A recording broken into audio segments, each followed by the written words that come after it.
कह दी है सारे किस्से के मुताबिक, लेकिन एक चीज़ जो हमारे लिए फ़िक्र करने की है और देखने की है और सोचने की है, वो मैं आपके सामने पेश करता हूँ। बादशाह कोई भी हो, वो चाहता है कि मेरा ऑर्डर हर जगह चले, लोग मुझे पूजे, मेरी बात को समझे और मेरी बात को कबूल करें। ये हर ताकतवर आदमी की ज़रूरत होती है कि उसकी बात को समझा जाए। एक जितना माहौल है इर्द गिर्द फैला हुआ, उसके अंडर में हो।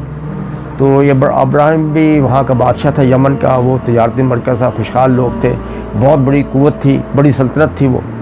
तो जब उससे ये मालूम हुआ कि बैतुल मुक़द्दस, ये जो खाना काबा है मक्का के अंदर, इसकी बड़ी अक़ीदत है, लोगों के अंदर हिसाए भी जाते हैं। जैसे मैंने अर्ज़ किया पहले, कल आपको बताया कि ये खाना काबा जो हज़रत इब्राहीम ने बनाया था, तो हज़रत इब्राहीम वो मोतबर पैगम्बर है जिसको हिसाबी मानते हैं और यहूदी भी मानते हैं, मुसलमान तो बहरहाल मानते ही मानते हैं। तो सारी कौमें जो है मुशरिक, वैसे पहले वहाँ बड़ा करते थे, वहाँ उन्होंने बुद्ध रखे हुए थे 365, तो वो उनको मुक़द्दस समझते थे उस खाना काबा को।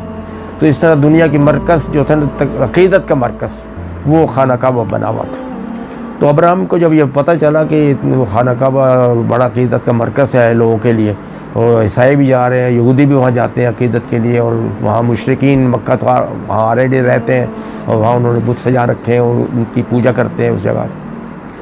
तो उसकी ख्वाहिश हुई कि वो जो लोग उधर जा रहे हैं वो हमारी तरफ आए ताकि मेरा ऑर्डर चल सके उन पर। उसने इस ख्वाहिश का इज़हार करने के लिए उसने एक बहुत बड़ा, जैसे कि बताया इन्होंने, चर्च बनाया, एक बहुत बड़ी मस्जिद बनाई, जो आप समझ लें, इबादतगाह बनाई, बड़ी खूबसूरत, बहुत रईस और बड़ी, और कह दिया कि अब दुनिया के सारे जो यहूदी, ईसाई और मुशरिकीन वो यहाँ आया करें, देखो कितना खूबसूरत घर है।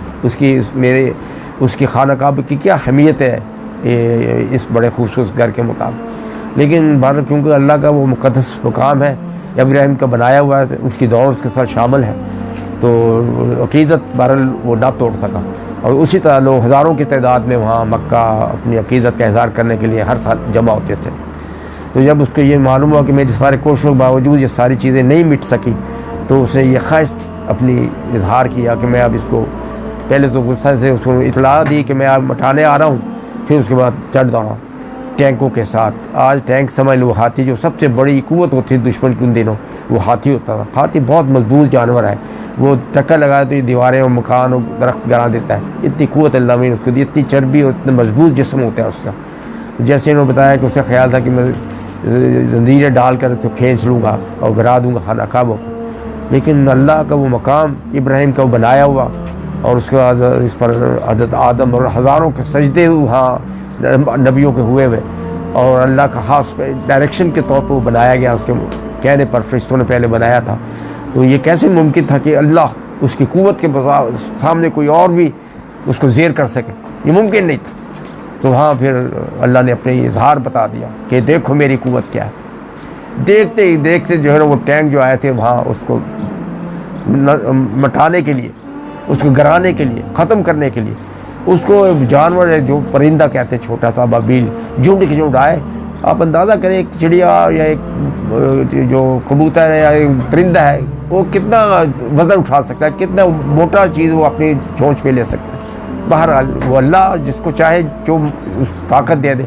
उन्होंने उस परिंदों के मुंह के अंदर ऐसे पत्थर दे दिए जो बिल्कुल तीर की तरह सख्त, और वो हाथियों के अंदर गुजरते चले जाते, और वो हाथी जो है ना कीमा बनते बनते चले, वो उन पर जो बैठा हुआ शख्स था या अब्राहम या उसके लश्कर, वो देखते ही तबाह करके रखते। तो यहाँ अल्लाह में ये बताता है कि मेरी क़ुव्वत देखो, मैं कितनी बड़ी क़ुव्वत का मालिक हूँ। ये जो दुनिया के अंदर ये क़ुव्वतें तुम देखते हो ना, ये तो खाक है मेरे सामने। तो देखने का मतलब, सोचने का और ये कहने का मतलब ये है कि अल्लाह की शान को देखो, उसकी क़ुव्वत देखो, उसके पावर को देखो, जिसके हम मानने वाले।